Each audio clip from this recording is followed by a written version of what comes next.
Gimana kabarnya? Luar biasa. Yes, yes, yes.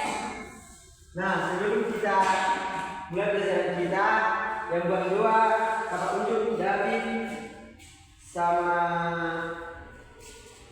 Elisa.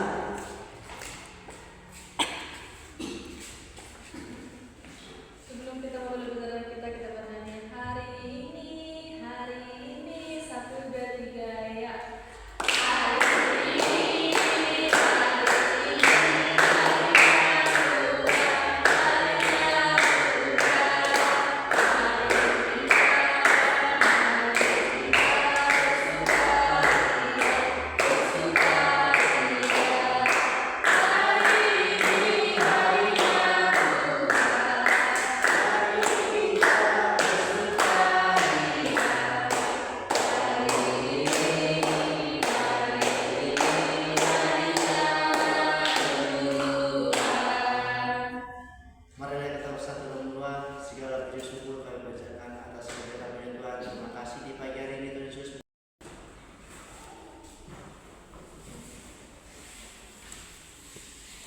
Nah, judul kita pada pagi hari ini yaitu Yesus lahir bagiku. Apa nama? Yesus lahir bagiku.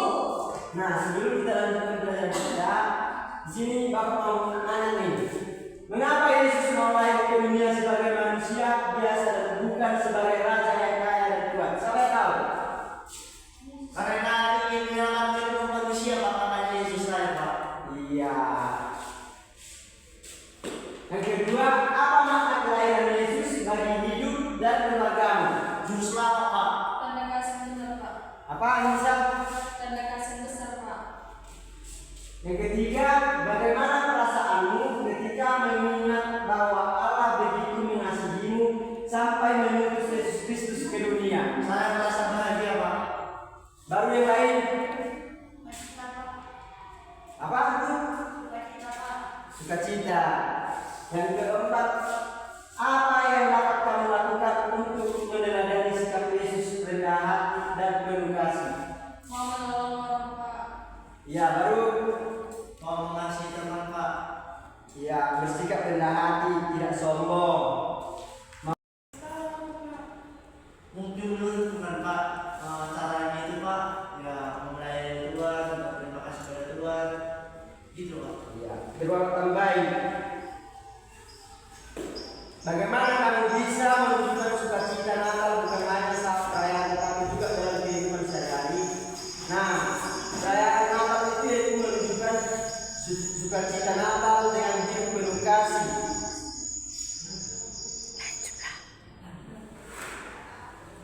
Penuh kasih membantu orang tua dengan sungguh-sungguh dan berkata baik kepada teman, tidak jahil, tidak usik kepada teman-teman. Nah, tujuan pembelajaran pada hari ini yaitu menjelaskan alasan Yesus lahir ke dunia. Yang kedua, mendaftarkan hal-hal yang dapat dilakukan untuk meneguhkan iman percaya kepada Yesus Kristus sebagai Juru Selamat. Dan yang ketiga, membuat karya kreatif sebagai tanda terima.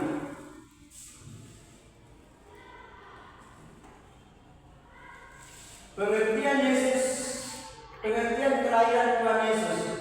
Siapa yang tahu tentang kelahiran Yesus? Tuhan Yesus itu, Pak, dan dengan domba. Baru yang lain. Mama orang tua Yesus itu Maria sama Yusuf, Pak. Nah, pengertian kelahiran Tuhan Yesus berarti Allah mengutus Yesus ke dunia ini sebagai manusia. Yesus lahir di kota Betlehem dalam tempat yang sederhana supaya Dia bisa tinggal dekat dengan kita semua.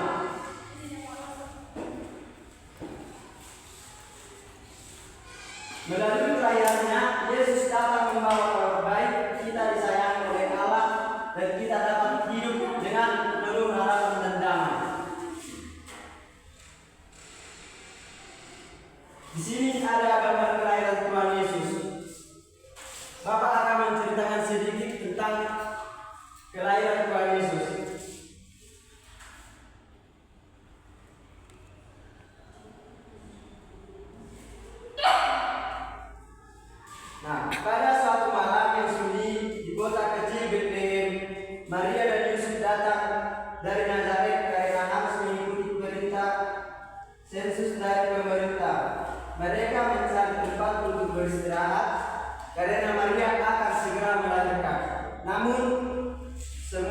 penginapan sudah penuh, akhirnya mereka menemukan sebuah kandang sederhana tempat para hewan tinggal. Di sanalah Yesus anak Allah lahir ke dunia.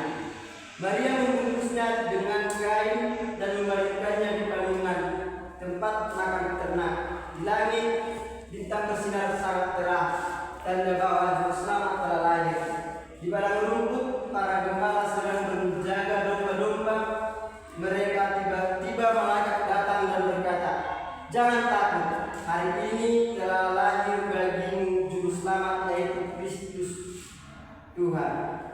Gembala-gembala itu pun pergi dengan gembira ke Betlehem dan menemukan bayi Yesus di dalam kandungan seperti yang malaikat katakan. Nah, di gambar tersebut di sini ada gambar tersebut Tuhan lahir di kandang domba. Nampaknya anak-anak apa Pak?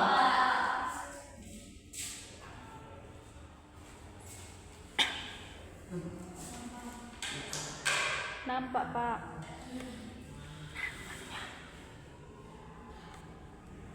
Lahir dengan sederhana supaya kita tahu Tuhan mengasihi semua orang. Ia datang membawa damai, sukacita, dan harapan bagi dunia. Nah, siapa yang membawa kita anak-anak? Mari kita buka Lukas 2 ayat 1 sampai 20.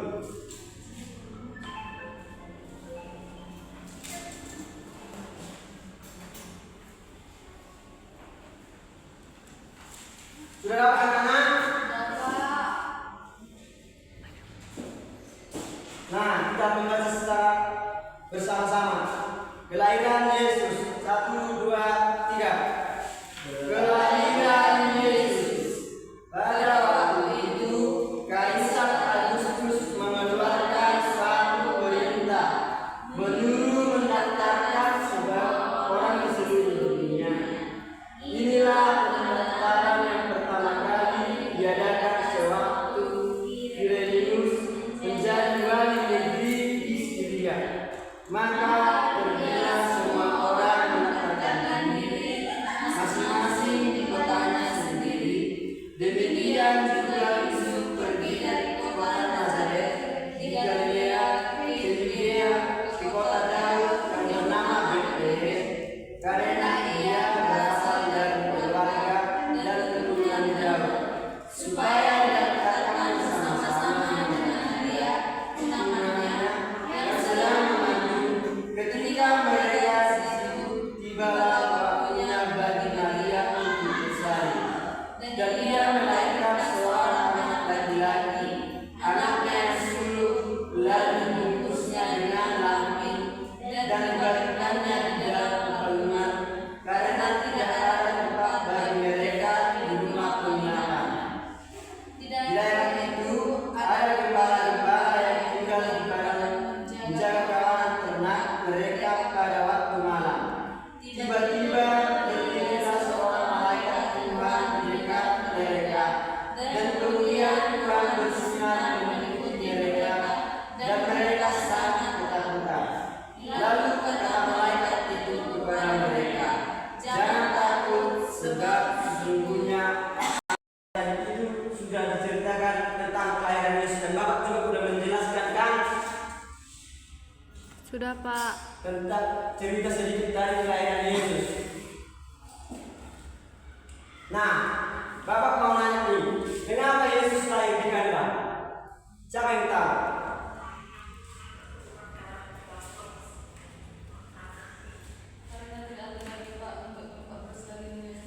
Iya, yang lain. Karena Yesus lagi dengan itu Pak, yang dikatakan karena waktu masa perjalanan si Yusuf sama si Maria untuk mencari tempat penginapan untuk bisa melihat Yesus, tetapi tidak ada satu rumah. Jadi ada satu tempat dari penginapan yang katakan di kandang, ada kandang domba kan ada. Jadi situlah Yesus lahir. Nah, anak-anak, dari materi yang tadi itu apa pesan yang dapat diambil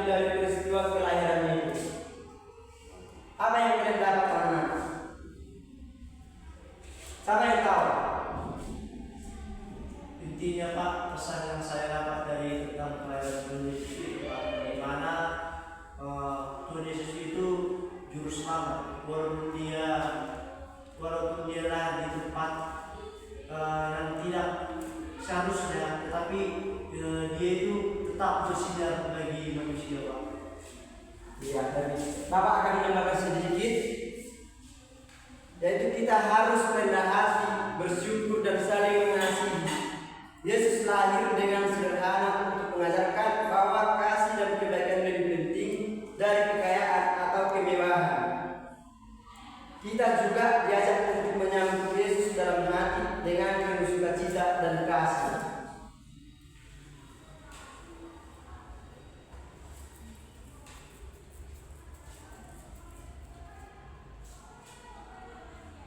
Di sini ada diskusi kelompok, yaitu Bapak unjuk ya kelompoknya ya. Jelita, Feby, Mareta kelompok 1, Resmiana, David sama si Betty kelompok 2, Ruth sama Enisa sama Mikael kelompok 3. Di sini ada berdiskusi kelompok tentang kasih Allah kelompok 1, yang kedua itu kesederhanaan, yang ketiga keselamatan. Nampak anak-anak? Nampak Pak?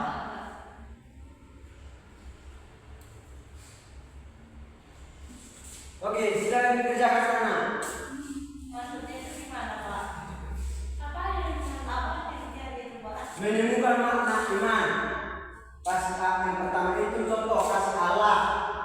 Yang kedua itu tentang kesederhanaan. Yang ketiga itu keselamatan. Siapa dari kelompok 1, Pak? Kelompok 1, Feby, Resmiana, Mareta. Jelita, Pak. Sama Mareta. Resmiana sama dan Betty. Kau Nisa sama Surut, Mikael. Ya.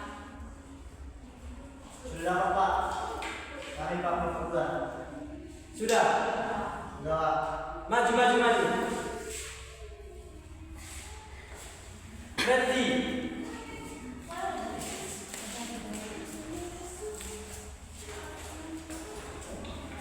Iman yang kami dapat itu dalam iman kesederhanaan, yaitu menjalankan hidup tidak berlebihan dan merasa syukur atas karunia Tuhan yang merupakan wujud keyakinan dan rasa syukur yang mendalam.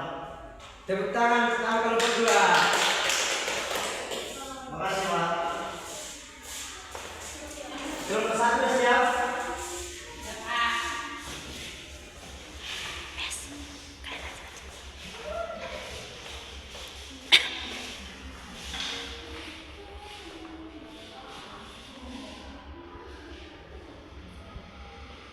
Menemukan makna iman tentang kasih Allah dapat menjadi pengalaman yang mendalam dan mengubah hidup. Yang pertama, kasih Allah tidak bersyarat. Allah mengasihi kita tanpa syarat, tanpa memandang perbuatan atau kesalahan kita.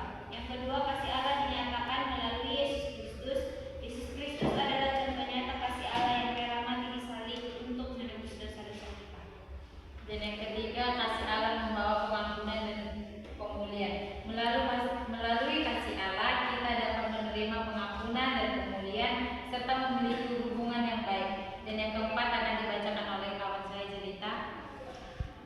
Kasih Allah memotivasi kita untuk mengasihi orang lain. Ketika kita mengalami kasih Allah, kita diharapkan untuk mengasihi orang lain juga dengan cara yang sama. Terima kasih. Tepuk tangan sama kelompok 1.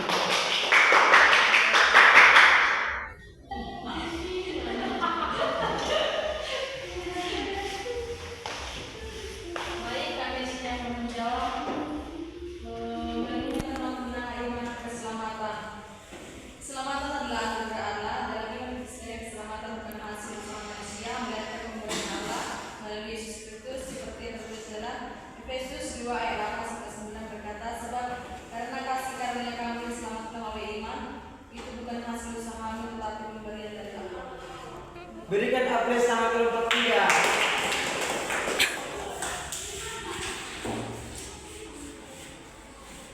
Nah, anak, sehingga materi kita dan kesimpulan dalam materi ini yaitu kelahiran Yesus adalah peristiwa yang sangat istimewa karena Allah memilih datang ke dunia sebagai manusia melalui Yesus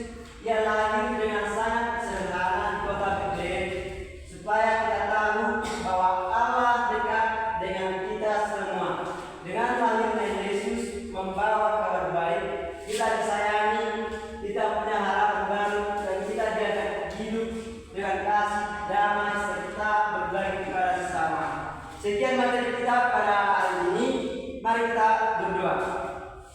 Terima kasih Tuhan Yesus, kami sudah selesai belajar Tuhan.